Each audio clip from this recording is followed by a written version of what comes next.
keinginan untuk bergabung di Ngoris dan Ngabdi pada hari ini. Berbangga hati saya dari Komisi Etik Hewan hari ini diamanahi untuk mengisi kegiatan dengan materi dari etik penggunaan hewan dalam penelitian. Ya, jadi kalau cerita etik kita sudah sering sekali nih nggak etis gitu ya. Sebenarnya ini adalah bahasa yang sangat umum kita gunakan, tapi bagaimana etika penggunaan hewan dalam penelitian ini mungkin saya akan merefresh pengetahuan yang sebelumnya sudah Bapak Ibu miliki. Nah, jadi kita mulai dari kata penelitian, Bapak Ibu sekalian, ini adalah kegiatan ilmiah yang udah sehari-hari banget ya, sudah menjadi bagian dari kebutuhan dasar bagi dosen di Universitas Bengkulu. Jadi ini adalah kegiatan ilmiah yang dilakukan menurut metode yang sistematik. Kita berusaha menemukan informasi, kita berusaha membuktikan suatu teori dan hipotesa gitu ya.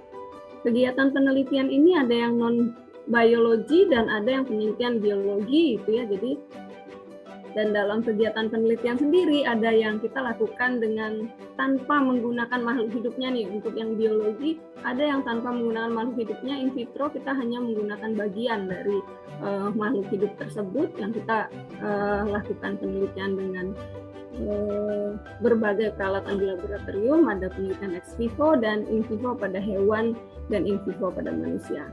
Di etik penelitian, maksud saya di etik hewan atau penggunaan hewan pada penelitian, kita akan fokus pada in vivo pada hewan. Jadi Bapak Ibu sekalian, Komisi Etik Hewan akan dengan senang hati membaca, menelaah, dan kemudian memberikan sertifikat etik pada Bapak Ibu yang meneliti dengan menggunakan hewan.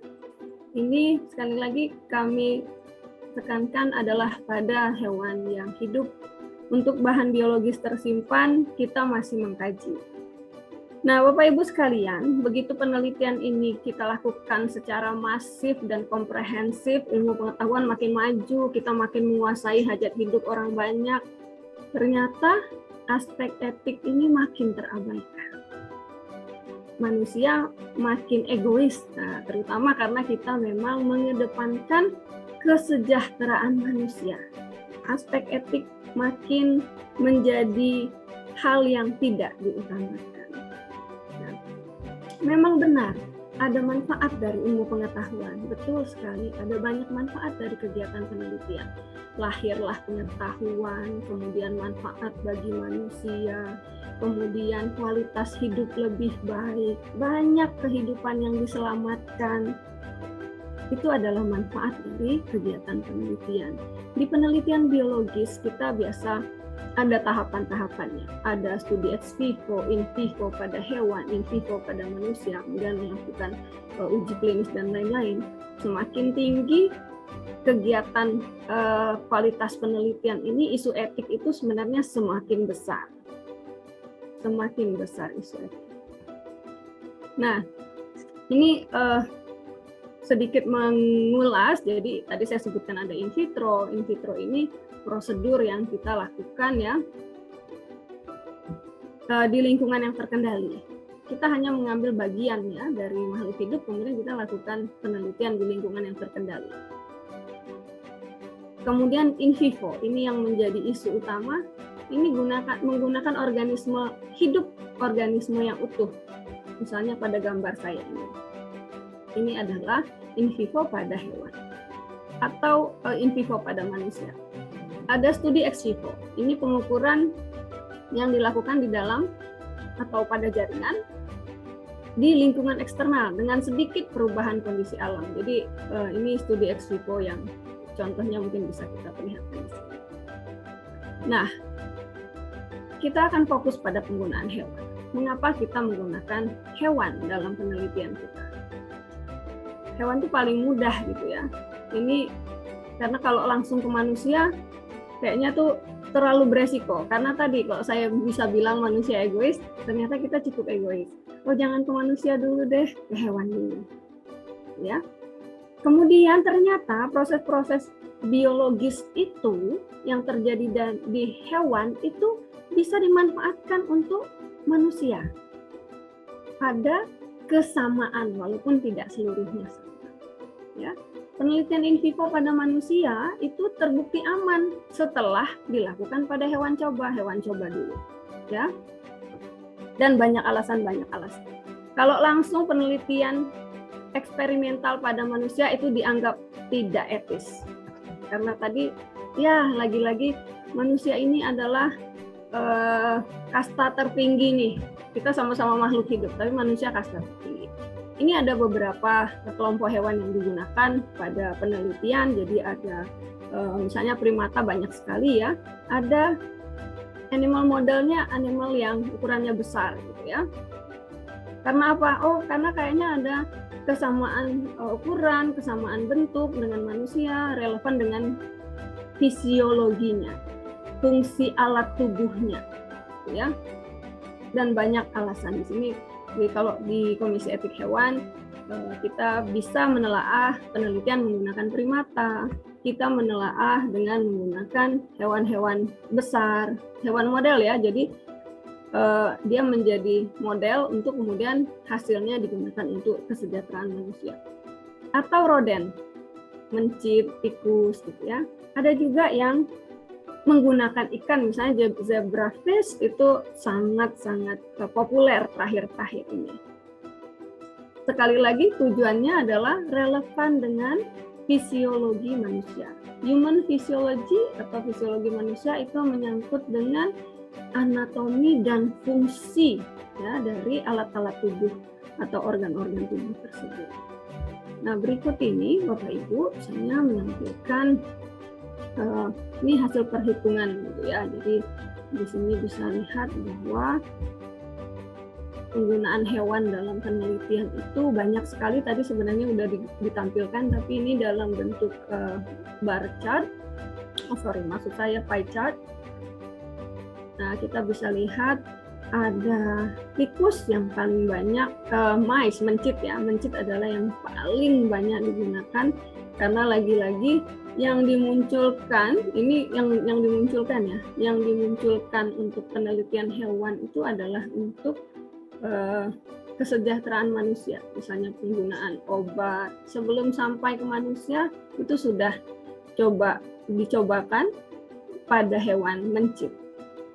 Kemudian juga tikus cukup banyak ya, walaupun yang tertinggi adalah mencit, itu ada tikus, kemudian ada guinea pigs, ada kelinci, ada amfibi dan ikan ya, ada yang non primata, burung, mamalia-mamalia lainnya, karnivora, farm animals. Jadi kalau penelitian yang harus ditelaah etik itu tidak melulu mencit, tikus, kelinci, misalnya hewan-hewan primata, misalnya monyet gitu. Tidak selalu hewan-hewan laboratorium, tetapi juga hewan-hewan peternakan, animal agriculture atau farm animals. Jadi bagi kami yang di dunia peternakan, kami meneliti menggunakan sapi, ayam, misalnya domba. Seperti sekarang penyakit mulut kuku ini sangat marak sekali. Beberapa penelitian penyakit mulut dan kuku, maksud saya pada hewan berkuku belah itu harus memenuhi prinsip etik penggunaan hewan, dan itu adalah farm animals dan macam-macam lainnya. Di sini kita bisa lihat ada other rodents, jadi hewan-hewan pengerat lainnya. Nah, Bapak Ibu sekalian, kalau begitu berarti menggunakan hewan itu harus diperhatikan. Dalam prakteknya, sementara ini yang jelas sekali ada dua kelompok ya. Ada kelompok animal rightists dan animal welfareists. Ada hal yang harus kita perhatikan dari aspek hak asasi hewan atau dari kesejahteraan hewan. Kalau kelompok hak asasi hewan ini kalau yang untuk riset, di sini disebutkan kalau yang kelompok yang mengusung animal rights, dia akan bilang hewan itu punya hak. Hewan layak untuk hidup bebas. untuk bebas dari penderitaan, bebas dari eksploitasi. Kan manusia ini yang lebih berkuasa nih sementara ya. Jadi sebenarnya hewan tanpa berbicara dengan bahasa manusia, dia itu menyampaikan bahwa dia ini layak untuk punya kehidupan. Dia ini layak untuk hidup bebas, bebas dari penderitaan, bebas dari eksploitasi. Dan hewan itu, kalau kelompok animal rights, dia bilang hewan itu tidak untuk makanan, tidak untuk pakaian, tidak untuk eksperimen, tidak untuk hiburan, dan abuse gitu ya. Nah, itu dari kelompok animal rights. Nah, kami akan mengedepankan pada presentasi hari ini adalah animal welfare, kesejahteraan hewan. Hewan itu betul, dia harus diperlakukan secara layak. Ya. Layak apa? Tempat hidup yang layak, nutrisi yang layak, pencegahan dan pengobatan penyakit. Hewan punya keinginan atau punya hak juga untuk perawatan, penanganan yang tepat. Kalaupun kita menggunakan hewan untuk kegiatan penelitian yang mengakibatkan katakanlah penderitaan, maka kita harus memperhatikan ada yang kita sebut sebagai eutanasia secara manusiawi. Ya. Nah, poin kedua itu adalah hewan dapat digunakan untuk tujuan kepentingan manusia, tetapi harus diperlakukan sedemikian rupa sehingga rasa tidak nyaman atau mungkin ada rasa sakit yang bisa kita minimalisir serendah mungkin. Oke. Nah, animal welfare ini bisa menjadi hal yang sulit, suatu konsep yang rumit untuk dimengerti. Karena sampai saat ini banyak sekali definisi yang keluar. Dan bisa berarti hal-hal yang berbeda untuk orang-orang yang berbeda. I have some pictures di sini ya, bisa dilihat misalnya di gambar 1 itu ketika mau menyembelih babi. Mereka lakukan pemingsanan terlebih dahulu. Jadi pakai stunning gun. Atau kita lihat betapa dekatnya manusia dengan hewan. Begitu sayangnya bapak ini dengan hewan yang dia pakai untuk berkendara, tapi dia memberikan kasih sayang. Di bawah juga ada gambar ada gajah yang ditunggangi oleh manusia. Apakah ini sudah memenuhi animal welfare? Atau kita eksploitasi untuk tontonan luar biasa, manusia bayar mahal ini, bisa lihat lumba-lumba. Apakah ini eksploitasi atau justru kita memberi kesenangan kepada lumba-lumba tersebut? Atau pada gambar terakhir ini adalah poin penelitian mungkin atau pengobatan mungkin, kita nggak begitu jelas dari gambar ini, tapi ada kegiatan pembedahan pada kucing. Jadi no single definition, karena animal welfare can be interpreted differently by different people. Misalnya gambar ini, wah ini cute, saya suka banget. Atau gambar kelelawar, dia less cute dan nggak bisa kita timang-timang. Ada lagi ini hewan yang endangered, spesiesnya mulai terancam punah, atau yang dia abandon. Banyak banget nih, kayak kita punya di lingkungan kampus banyak sekali sebenarnya bisa kita pelajari. Ada banyak monyet dan kera di sekitar kampus kita. Atau kita bisa lihat seperti ini yang umum kita dapatkan, misalnya ayam pedaging ya, kami di peternakan juga punya kegiatan memproduksi ayam pedaging ini, atau ayam yang unggas yang langka dan cantik seperti yang saya perlihatkan pada presentasi saya. Ada hewan yang besar, ada hewan yang kecil ya. Jadi luar biasa. Jadi istilah animal welfare ini bisa kita gunakan secara luas, tetapi nanti akan ada prinsip-prinsipnya.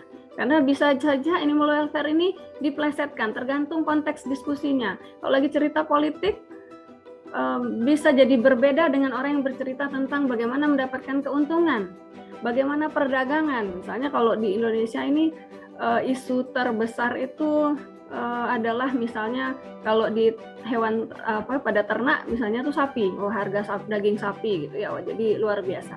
Atau ke istilah atau maksud saya ke topik diskusi keamanan pangan, food security. Nah, animal welfare itu apakah seperti ini? Ternak yang sejahtera, hewan yang sejahtera itu mandi uang gitu ya? Nggak sama ternyata manusia sama hewan. Kita kasih duit banyak-banyak kayak gini dia malah risih harusnya. Tapi kalau dilihat dari sini kayaknya nyaman nih si kucing mandi uang. Oke. Nah, definisi animal welfare ini adalah kalau kita sederhanakan adalah 5 kebebasan. Ya, yang kita sebut kesejahteraan pada hewan itu adalah bebas dari rasa lapar dan kehausan. Bebas dari rasa tidak nyaman. Kalau kita lihat, kita misalnya tuh orang-orang kaya ini dia kasih baju supaya hewan peliharaannya cantik, kemudian dia memanjakan dengan perhiasan-perhiasan. Apakah itu sudah benar gitu ya? Dia harus bebas dari rasa tidak nyaman, bebas dari kesakitan, bebas dari suatu celaka gitu ya, dan penyakit gitu ya.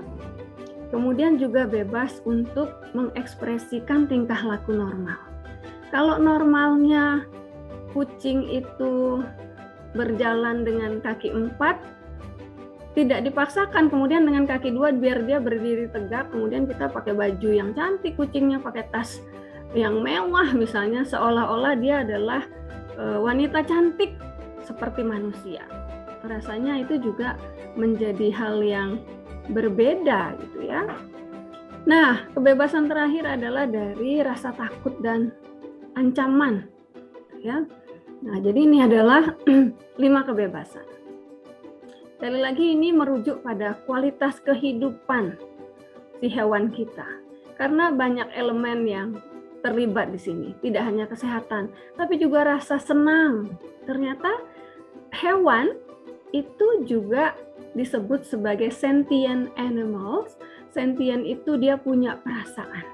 Ya, kemudian dia juga punya hak untuk hidup dalam jangka waktu umur seperti manusia punya umur misalnya katakanlah sekitar 60 tahun, maka masing-masing hewan punya rentang waktu kehidupan. Ya, jadi welfare dari tiap individu menurut Broom tahun 86 itu adalah suatu kondisi di mana dia bisa bertahan dengan lingkungannya. Nah, kalau kita lihat dari gambar ini Bapak Ibu, kesejahteraan yang nyata itu adalah dari 3 dimensi ini. Dari alamnya, dari fungsi biologi dan kesehatannya gitu ya. Dan dari kebahagiaan. Ini adalah animal welfare yang sesungguhnya. Lalu kalau begitu sebenarnya hewan itu digunakan nggak sih dalam riset? Karena mungkin Bapak Ibu di sini banyak yang bukan dari bidang peternakan atau tidak menggunakan hewan. Hewan itu kita gunakan dalam riset, sangat banyak. Sampai saat ini kami sudah mereview lebih dari 60, kira-kira sekarang udah 80 protokol yang masuk, yang kami telaah. Apakah layak atau tidak layak untuk digunakan dalam suatu penelitian. Apakah prosedur itu sudah tepat atau tidak tepat, itu sudah kita telaah. Kapan hewan bisa digunakan dalam riset? Itu adalah ketika tidak ada lagi alternatif sebagai pengganti hewan, karena bisa saja itu simulasi. Banyak sekali nih sekarang udah canggih-canggih, sebenarnya bisa. Tetapi kalau sudah tidak ada lagi, maka bisa digunakan hewan di dalam riset. Itu sudah ternyata kita nggak bisa semena-mena gitu. Kalau bisa diganti, sebaiknya ganti. Nah, poin kedua adalah ketika kegiatan penelitian ini sudah tidak bisa menduplikasi percobaan yang sudah dilakukan sebelumnya. Ini harus ada penelitian baru, ya, karena kebutuhan sudah meningkat sehingga harus ada penelitian baru. Nah, maka kita perlu nih hewan lagi. Atau ketika percobaan ini relevan dengan kesehatan manusia atau untuk hewan sendiri. Jadi poin ketiga ini mendesak kita lakukan penelitian dan tidak bisa langsung dengan manusia. Ini relevan dengan kesehatan manusia. Misalnya nanti Bu Elvira mungkin bisa cerita penelitian tentang cancer. Manusianya nggak bisa kita buat menjadi kanker kemudian baru kita teliti. Kita gunakan hewan. Tapi kasihan banget Bu, ternyata hewannya harus kita induksi dengan penyakit. Pilihannya sudah tidak ada. Dan ini adalah untuk kebaikan, selain memajukan pengetahuan, ini adalah untuk kebaikan masyarakat. Untuk menyelamatkan banyak jiwa. Bisa saja penelitian itu untuk manusia atau untuk hewan itu sendiri. Karena kasus penyakit hewan banyak sekali, misalnya sekarang penyakit mulut dan kuku, maka hewan kita gunakan dalam riset karena dia akan menyelamatkan hewan tersebut secara masif ya. Kita akan mengorbankan beberapa untuk menyelamatkan dalam jumlah yang sangat besar dan dalam ruang lingkup yang sangat luas, tidak hanya Provinsi Bengkulu tetapi juga seluruh dunia misalnya begitu. Oke. Lalu kalau tadi sudah harus nih, kan kapan kita pakai? Oh, sudah harus. Kalau sudah harus, maka aspek berikutnya adalah harus memenuhi etika kesejahteraan hewan. Kenapa sih penting? Saya dapat berkali-kali menelaah penelitian mahasiswa kita S1 menggunakan misalnya mencit, atau menggunakan ayam, atau menggunakan kambing.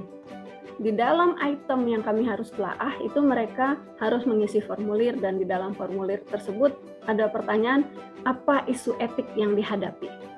Jawabannya sederhana, tidak ada isu etik karena yang digunakan hanya mencit dan ini sudah terbukti.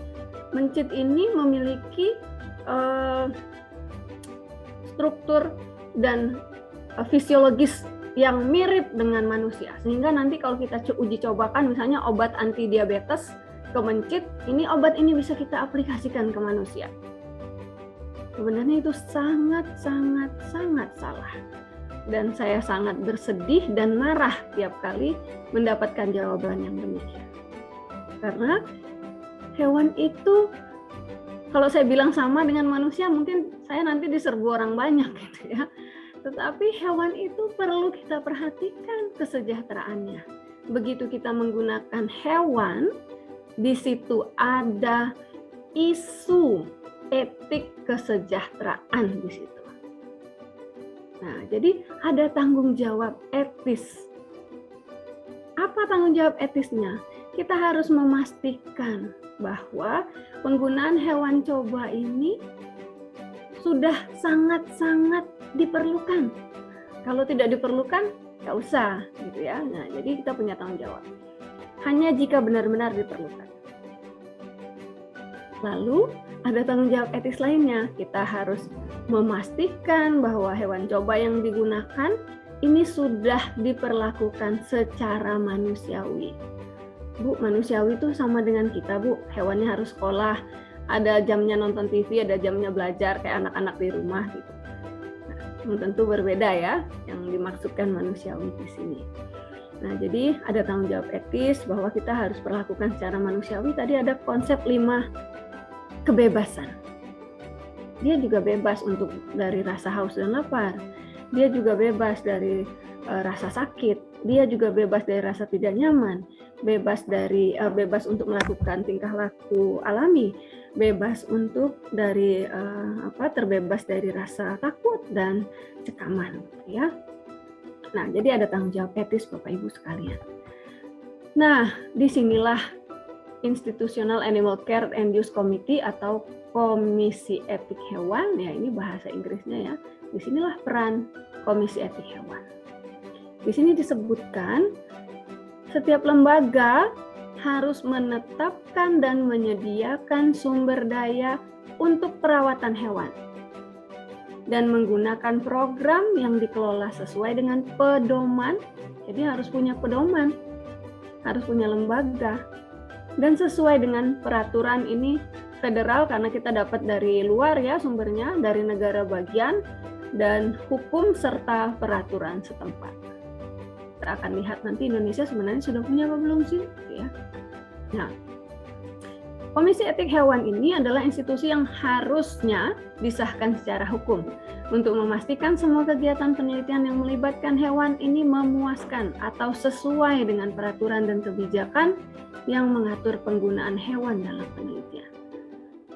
Dan kita sudah punya, Bapak Ibu. Komisi Etik Hewan ini secara hukum diperlukan. Untuk apa sih Komisi Etik Hewan? Nama-nambahin aja gitu ya.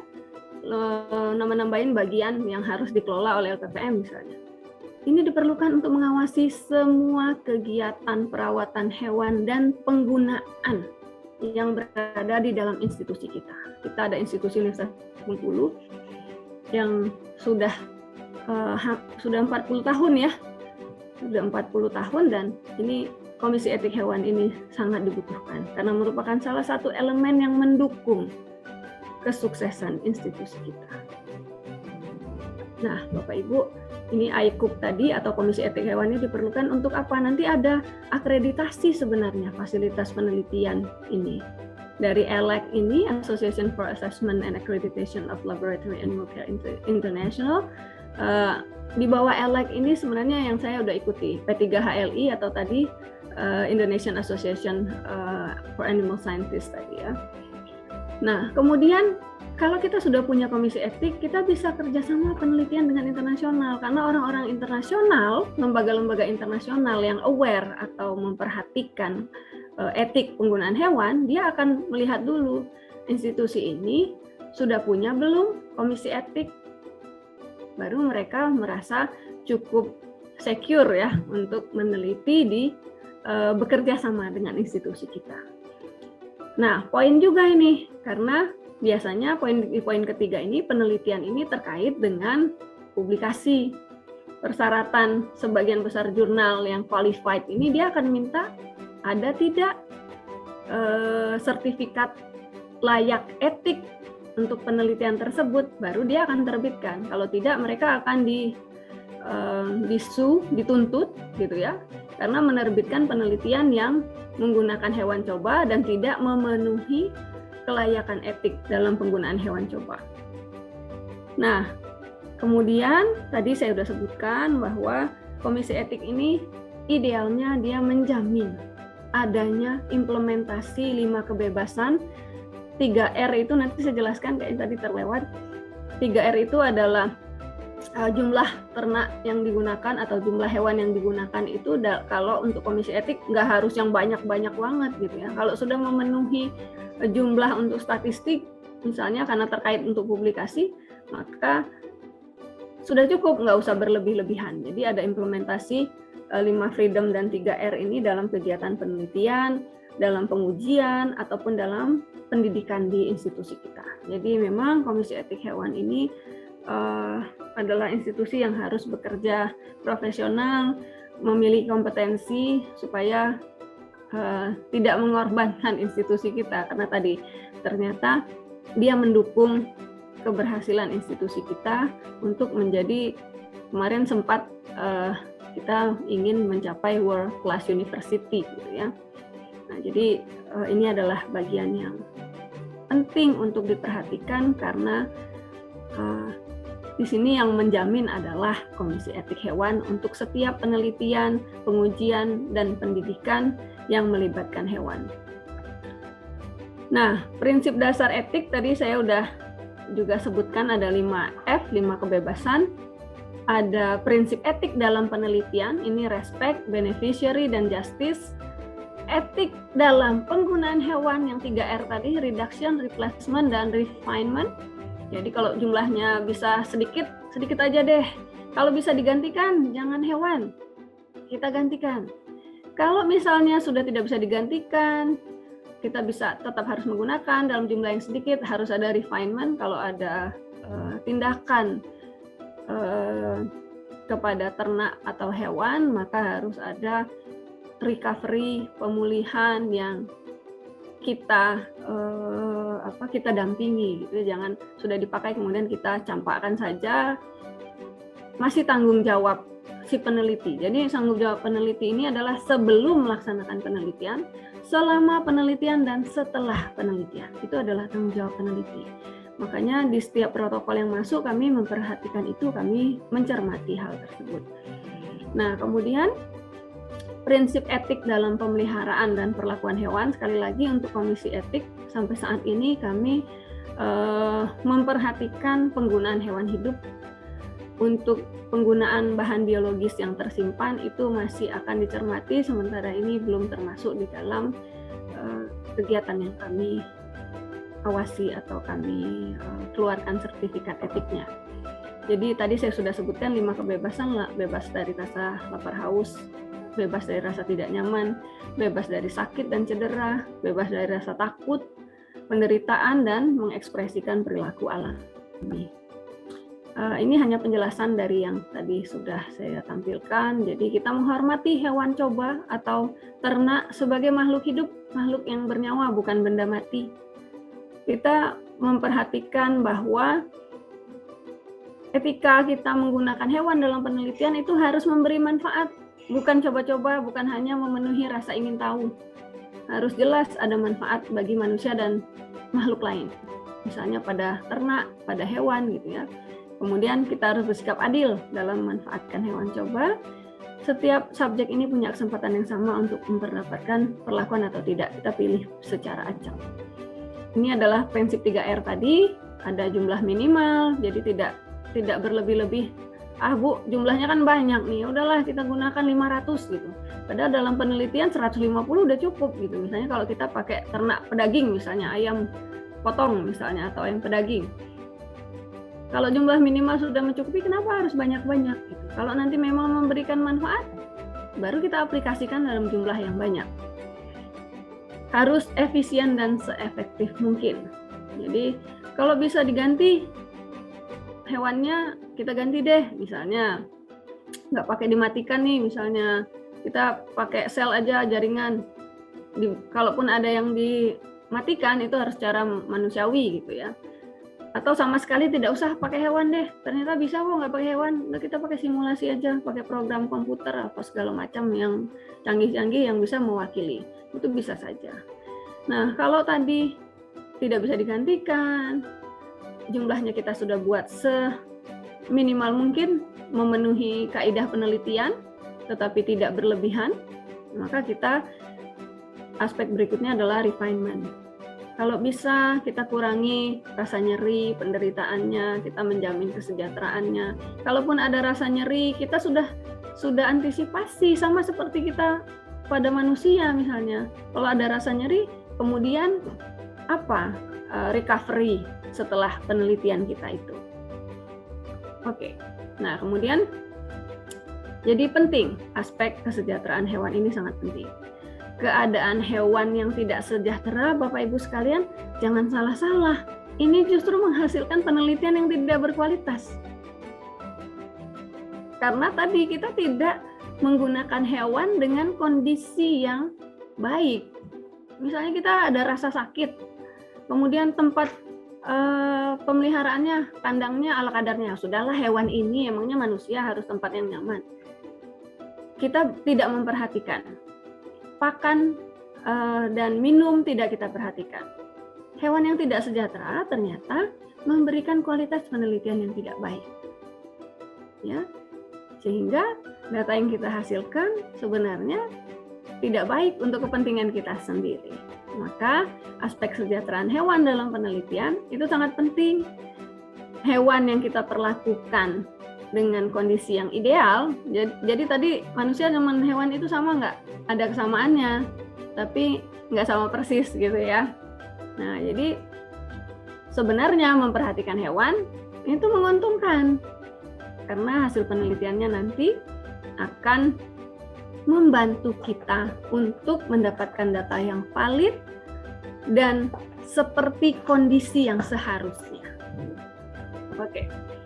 Nah, ini sedikit lagi tentang Komisi Etik Hewan. Kami mereview protokol, kami mereview program. Jadi misalnya ada program universitas untuk pengembangbiakan satwa langka misalnya, maka itu di situ idealnya Komisi Etik Hewan hadir.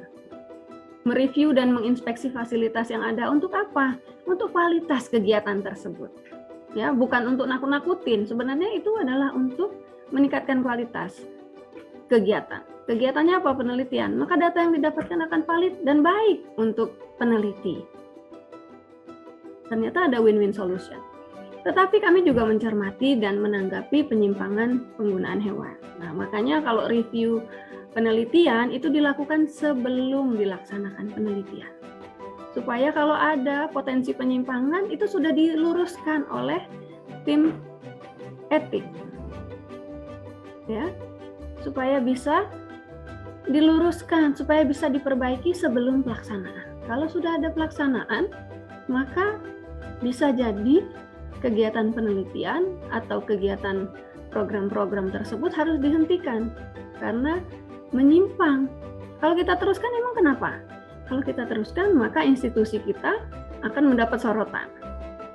Komisi Etik Hewan di situ dianggap tidak hadir, juga akan mendapat teguran. Nah, ini adalah peraturan kesejahteraan hewan. Tadi saya sebutkan. Kok cerita ini tentang etik hewan. Sebenarnya kalau nggak melanggar boleh nggak sih? Gitu ya. Kalau melanggar boleh atau tidak? Gitu ya. Sebenarnya nggak boleh, karena sudah ada peraturan kesejahteraan hewan. Indonesia punya, internasional apalagi. Ternyata internasional lebih melek, lebih dahulu melek daripada kita, dan lebih dahulu memperhatikan kesejahteraan hewan. Di luar negeri itu dari tahun 85 sudah ada deklarasinya. Kemudian sudah ada aturan perundang-undangannya.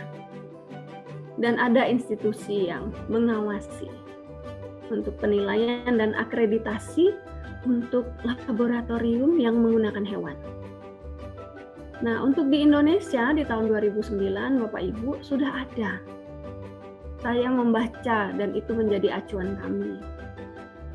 Tahun 2012 diperbaiki lagi, ada peraturan pemerintah tahun nomor 95 untuk kesehatan masyarakat veteriner dan kesejahteraan hewan, Kesrawan. Ada lagi tahun 2013 peraturan Kepala Lembaga Ilmu Pengetahuan Indonesia tentang pedoman untuk clearance etik. Jadi penelitian dan publikasi ilmiah itu harus memenuhi kaidah etik hewan, prinsip-prinsip etik penggunaan hewan. Jadi di sini sudah ada dan masih terus disempurnakan. Lalu panduannya apa? Saya ini seorang peneliti, Bu. Saya mau tahu panduannya apa. Panduannya ada beberapa di sini yang saya tampilkan. Kalau untuk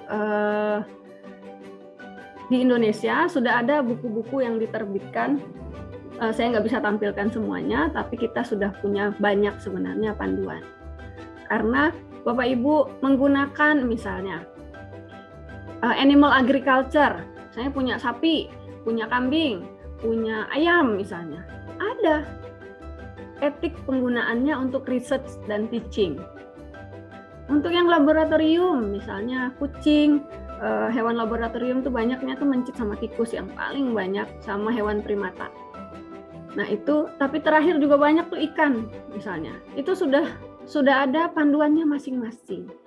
Kalau kita gunakan di laboratorium, perkandangannya seperti apa, pakannya seperti apa, lingkungannya seperti apa. Kalau ngambil sampel darah berapa banyak, berapa kali. Jadi nggak semena-mena, semuanya sudah ada. Bu, kalau misalnya hewan ini kita induksi dengan penyakit, terakhirnya kita karena kasihan, kita eutanasia, ada panduannya. Jadi tidak kira-kira sendiri, kita akan mengikuti panduan. Oke. Jadi ini adalah beberapa panduan dan pedoman yang kita gunakan menjadi pedoman kita untuk menggunakan hewan dalam kegiatan penelitian, dalam kegiatan pendidikan gitu ya, atau program-program yang terkait dengan hewan. Saya kira itu Bapak Ibu sekalian, saya mengucapkan terima kasih banyak atas perhatian dan kehadiran Bapak Ibu sekalian hari ini. Semoga Komisi Etik Hewan ini bisa menjalankan perannya secara maksimal, bisa kemudian memberikan edukasi kepada lembaga kita sebagai lembaga pendidikan agar semua kegiatan penelitian, pendidikan, dan pengujian yang menggunakan hewan, baik itu hewan coba di laboratorium maupun animal agriculture, ini semua bisa memenuhi kaidah atau prinsip dasar penggunaan hewan, dan kesejahteraan hewan tentunya memberikan kesejahteraan bagi manusia penggunanya. Saya kira